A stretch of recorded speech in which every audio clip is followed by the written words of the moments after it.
Assalamualaikum warahmatullahi wabarakatuh. Halo semuanya, bagaimana kabarnya hari ini?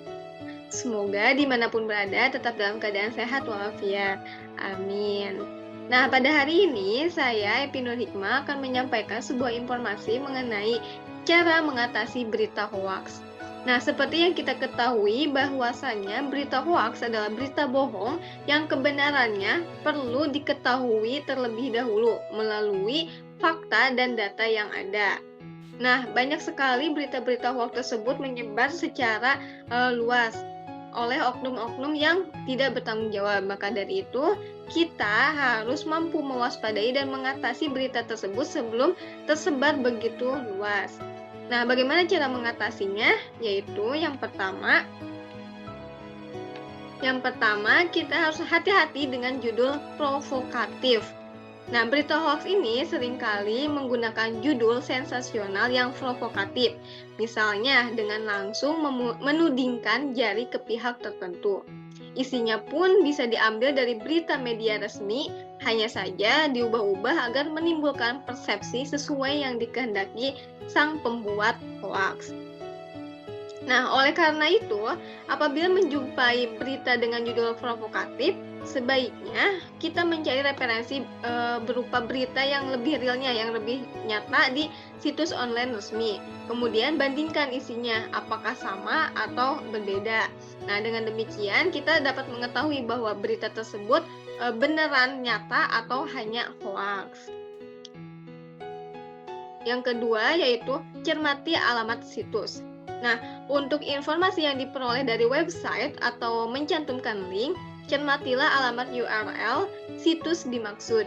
Apabila berasal dari situs yang belum terverifikasi sebagai institusi pers resmi, misalnya menggunakan domain blog, maka informasinya bisa dibilang meragukan. Sehingga harus diketahui dulu apakah situs tersebut resmi atau tidak. Yang ketiga yaitu periksa fakta. Nah, perhatikan keberimbangan sumber berita.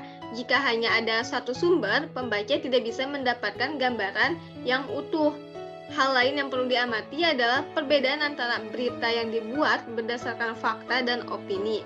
Fakta adalah peristiwa yang terjadi dengan kesaksian dan bukti, sementara opini adalah pendapat dan kesan dari penulis berita sehingga memiliki kecenderungan untuk bersifat subjektif. Jadi, perhatikan dulu dari mana berita berasal dan siapa sumbernya.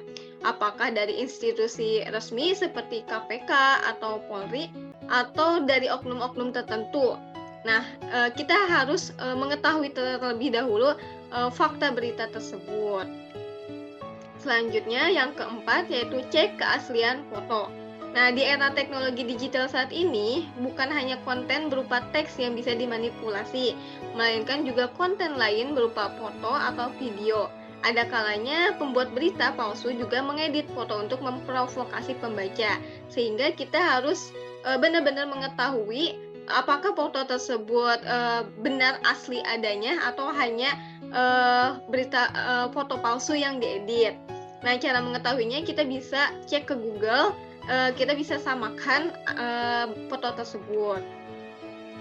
Selanjutnya yang kelima yaitu ikut serta grup diskusi anti hoax. Nah, banyak sekali grup-grup di sosial media yaitu gerakan grup diskusi anti hoax, sehingga dengan kita bergabung pada grup-grup di sosial media anti hoax ini, maka kita bisa ikut bertanya apakah suatu informasi tersebut merupakan hoax atau bukan, sekaligus melihat klarifikasi yang sudah diberikan oleh orang lain. Nah, kita juga bisa melaporkan berita atau informasi hoax tersebut. Jika benar-benar kita rasa berita tersebut hoax, maka kita bisa melaporkannya kepada pihak yang berwajib, seperti itu. Oke, cukup sekian dan terima kasih pembahasan hari ini mengenai cara mengatasi berita hoax. Mohon maaf apabila ada kesalahan. Wassalamualaikum warahmatullahi wabarakatuh.